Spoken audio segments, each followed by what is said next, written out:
Game খেললেই যাওয়া যাবে Dubai. এবার গেমারদের এমনই সুখবর দিল দুবাই কর্তৃপক্ষ।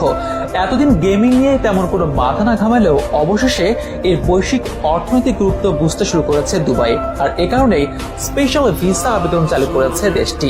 গেমিং যে এখন আর শুধুমাত্র বিনোদনের মধ্যে সীমাবদ্ধ নেই, এর যে আছে বিশাল এক বৈশ্বিক মার্কেট, তারই জানান দিচ্ছে দুবাইয়ের স্পেশাল এই গেমিং ভিসা।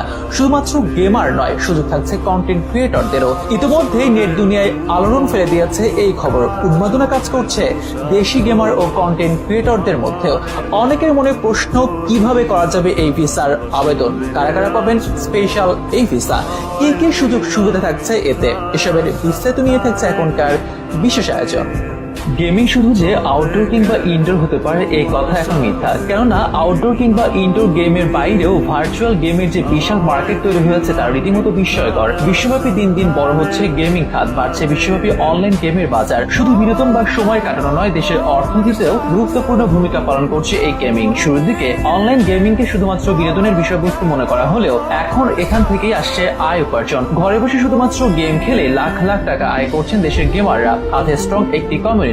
2 বছর আগেও যেখানে ঘরের করে মোবাইল কিংবা পিসির সামনে বসে থাকলে বকাঝকা করতেন বাবা মা, ভাবতে নষ্ট হয়ে যাচ্ছে তাদের সন্তান, সে বাবা মাই এখন বুঝছেন অনলাইন গেমিং এর মার্কেট ভ্যালু। দেশি কিংবা আন্তর্জাতিক মহলে পরিচিতি বাড়ছে অনেকের, বাড়ছে সোশ্যাল মিডিয়ার উপস্থিতি। তবে অনলাইন গেমের এই ভালো সময় একদিনে তৈরি হয়নি। করোনার আগে থেকে ছিল এর বিস্তার, পরে করোনাকালীন সময় সারা বিশ্ব যখন টালমাটাল অবস্থা, তখন এই খাতটির বিস্তার বেড়েছে হু হু করে। তাই ধারাবাহিকতায় এখন বিশ্বব্যাপী রাজ করছে অনলাইন গেম। এবার সেই অনলাইন গেমের গুরুত্ব বুঝতে পেরে অভিনব এক সিদ্ধান্ত নিল দুবাই, দিল গেমারদের জন্য স্পেশাল ভিসার ঘোষণা। সম্প্রতি দুবাইয়ের একটি যুগান্তকারী গেমিং ভিসা উদ্যোগ চালু করেছে, যা এই শহরে গেমারদের আসতে আরো আগ্রহী করে তুলবে। সেই সাথে এটি পরিণত হবে গেমিং হাবে, যেখানে মিলন মেলা হবে সারা বিশ্বের গেমারদের। এমনই পরিকল্পনা দুবাই কর্তৃপক্ষের। এর মাধ্যমে এই খাতে বিখ্যাত কোম্পানি এবং একাডেমিক প্রতিষ্ঠানের সাথে সহযোগিতা বাড়াতে চায় তারা, যার মাধ্যমে এই শহর আর গেমিং মার্কেট দুটো